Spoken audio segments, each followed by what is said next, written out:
আসসালামু আলাইকুম। দুটি কথায় আমি মোহাম্মদ মুজাম্মেল হক সবাইকে জানাই সাদর সম্ভাষণ। অক্টোবরের 1 তারিখ থেকে সংস্কার কমিটি কাজ করার কথা ছিল, কিন্তু অনিবার্য কারণবশত সেই কাজ শুরু হয় নাই। সংস্কার কমিটি কাজ করার আগে মাননীয় প্রধান উপদেষ্টা,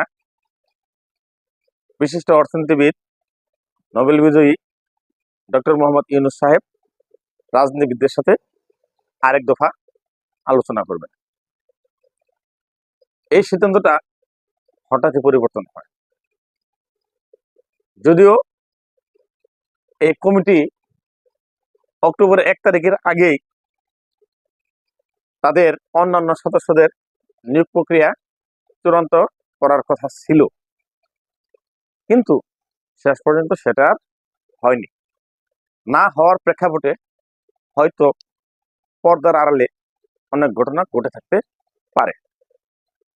সে যাই হোক, আমাদের রাজনীতিবিদরা মনে মনে একটু অস্থির হয়ে গেছেন। তারা চাচ্ছেন যে তাদের মতামতকে যেন গুরুত্ব দেওয়া হয়। এটাই স্বাভাবিক, কারণ রাজনীতিবিদরাই এই দেশের নীতি নির্ধারক, কর্মবিধায়ক এবং পরিচালক। এবং বর্তমান সরকার একটা অরাজনৈতিক সরকার।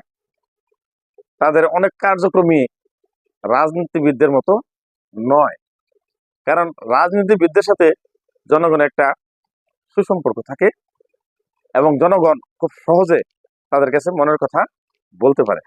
কিন্তু বর্তমান সময়ে যে সকল উপদেষ্টাগণ দায়িত্ব পালন করেছেন, তাদের সাথে জনগণের অত সুসম্পর্ক নাই। কারো কারো হয়তো কিছুটা আছে, তাদের অধিকাংশই তারা নিজেদের কাজ নিয়ে ব্যস্ত, জনসম্পৃক্ততামূলক কোনো কাজে তারা ওইভাবে জড়িত না। তারপরেও তারা যে সকল কাজ করেছে এটা জনগণদের সাথেই করেছে। যেমন ডক্টর মোহাম্মদ ইউনূসের যে প্রতিষ্ঠানগুলো জনগণের সাথেই জড়িত, কিন্তু তারা জনসম্পৃক্ততা থাকলেও সেটা রাজনৈতিক ভাবে না, কর্মের মাধ্যমে। এখন এই আগামী শনিবার থেকে হয়তো প্রধান উপদেষ্টা, বিএনপি, জাতীয় পার্টি, জামাতে ইসলাম সহ যে বাংলাদেশের আরো অনেক রাজনৈতিক দল আছে, তাদের সাথে হয়তো একসাথে বা ধারাবাহিকভাবে বসে তাদের মতামত শুনবেন। সেই মতামতের উপর ভিত্তি করেই সংস্কার কমিটি তাদের কার্যক্রম পরিচালনা করবেন। এবং আমরা খবর পাচ্ছি যে প্রত্যেকটা কমিশনের জন্য আলাদা আলাদা অফিস বা কর্মস্থলের ব্যবস্থা করা হচ্ছে, এবং সেখানে তারা দায়িত্ব পালন করবেন। এছাড়াও বিভিন্ন জনের আলোচনা থেকে জানতে পারি যে সংস্কার কমিটির মধ্যে দু একজন নিজেরাই জানতেন না তাদেরকে কমিটিতে রাখা হয়েছে, যা অত্যন্ত বিব্রতকর। কারণ একটা কমিটির প্রধান যাকে করা হচ্ছে তার সাথে আলোচনা করা হয় নাই, এটা একটা দৃষ্টিকটু এবং অনেকটা দায়িত্ব অবহেলার সামিল। কারণ দিলেই তো হবে না, সে এই কাজটা করবে কিনা, তার বয়স আছে কিনা, তার মনোযোগ আছে কিনা, তার সুযোগ আছে কিনা, তার আগ্রহ আছে কিনা, সেটাও জানা অতীব জরুরি। তবে আভ্যন্তরীণভাবে কি হয়েছে সেটা আমরা জানি না, তবে এগুলা আমাদের পত্র পত্রিকা বা বিভিন্ন টকশের আলোচনায় আমাদের মাঝখানে এসেছে। তো যাই হোক, সেটাও বড় কথা নয়। আমাদের দেশের সংস্কার হবে, সেটা নির্বাচনের জন্য হবে, সংবিধানের জন্য হবে, পুলিশ প্রশাসনের জন্য হবে, দুদকের জন্য হবে, হ্যাঁ, জনপ্রশাসনের জন্য হবে, হোক। কারণ এই সকল প্রতিষ্ঠানগুলো দীর্ঘদিন ধরে দলীয়করণের মাধ্যমে, দায়িত্ব অবহেলার মাধ্যমে, স্বজনপ্রীতির মাধ্যমে বিভিন্নভাবেই কুলুষিত হয়ে গেছে। এখানে জনগণ সেবা পাচ্ছে না, আর যারা সেবা দাতা তারাই সেবা গ্রহীতার মতো আচরণ করছে। যারা সেবক, যারা গোলাম, এরা মালিক হয়ে যাচ্ছিল। তো এই বিভিন্ন ধরনের সমস্যার কারণে আমাদের দেশের আজকে এই করুণ পরিণতি, যে রাজনীতিবিদরাও যেমন এক ক্ষেত্রে নিজেরা এক একজন একটা স্বৈরাচারী মনোভাব তারা গঠন করছে। প্রধানমন্ত্রী সহ তার মন্ত্রী পরিষদও জনসম্পৃক্ততা হারিয়েছে। তারা নিশি রাত্রের ভোট, বিনা ভোট, দামি ভোটের মাধ্যমে তাদেরকে টিকে থাকতে হয়েছে। জনগণের সাথে সম্পর্ক থাকলে তাদেরকে এমন করতে হতো না। তারা আগেই জানতো যে একটা নিরপেক্ষ, অবাধ, শান্তিপূর্ণ নির্বাচন দিলে আমরা ক্ষমতা হারাইতে পারি। তার জন্য তারা নিজেকে ক্ষমতায় রেখে সংবিধান সংশোধন করে তারা নির্বাচনের ব্যবস্থা করে দীর্ঘ 15 বছর ক্ষমতায় ছিল। এটা তাদের ব্যক্তি স্বার্থে, দলীয় স্বার্থে তারা করেছে, এবং বাংলার জনগণও তাদের বন্দুকের নলের মুখে এ সকল মেনে নিয়েছিল। কিন্তু আগস্টের 5 তারিখে এই স্বৈরাচারের পতনের পরে যে সরকার গঠিত হয়েছে, তারা অনেক অনেক নতুন উদ্যোগ নিচ্ছে। এর মধ্যে এই 6টা সংস্কার কমিটি অলরেডি হয়েছে। এছাড়া স্বাস্থ্য এবং শিক্ষা ক্ষেত্রে সংস্কার কমিটি হবে, হ্যাঁ, এরপরে মিডিয়া কমিটি হবে, তারপরে আমাদের যে যত সেক্টর আছে প্রত্যেকটা সেক্টরে কম বেশি সংস্কার হবে।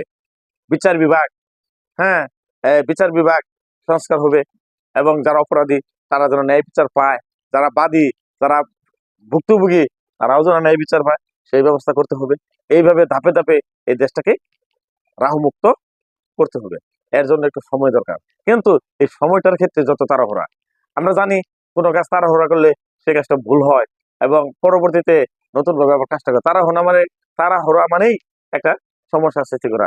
তে আমরা দীর্ঘদিন অপেক্ষা করেছি, আর কিছুটা সময় অপেক্ষা করি, ধীরে ধীরে কাজ করি, একটু বুঝে উঠতে সময় লাগবে, যাতে নতুন করে কোনো ভুল আর না হয় সেদিকেও আমাদেরকে লক্ষ্য রাখতে হবে।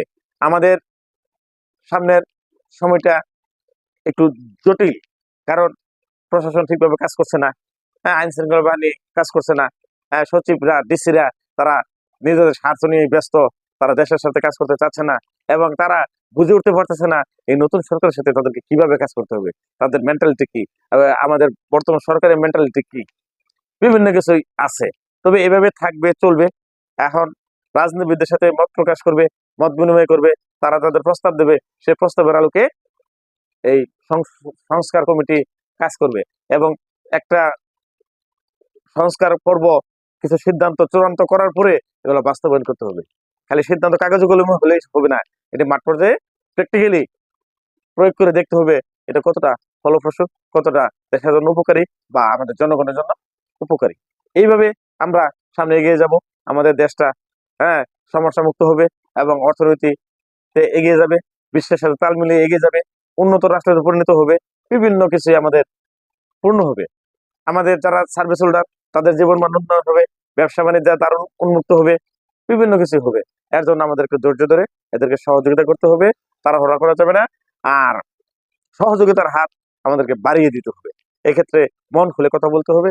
এই মন খুলে কথা বলার জন্য বর্তমান সময়ে অনেক সুবিধা, যেমন ইউটিউব, ফেসবুক, পত্রিকা, হ্যাঁ, টিভি চ্যানেল সহ বিভিন্ন প্ল্যাটফর্মে আমরা কথা বলতে পারতেছি এবং লিখতে পারতেছি, এবং আমাদের মনে যদি কোনো চিন্তা চেতনা থাকে আমরা যেন এইভাবে শেয়ার করতে পারি কোন কোন ক্ষেত্রে সংস্কার আমাদের দরকার, কোনটা জরুরি, কোনটা কম জরুরি।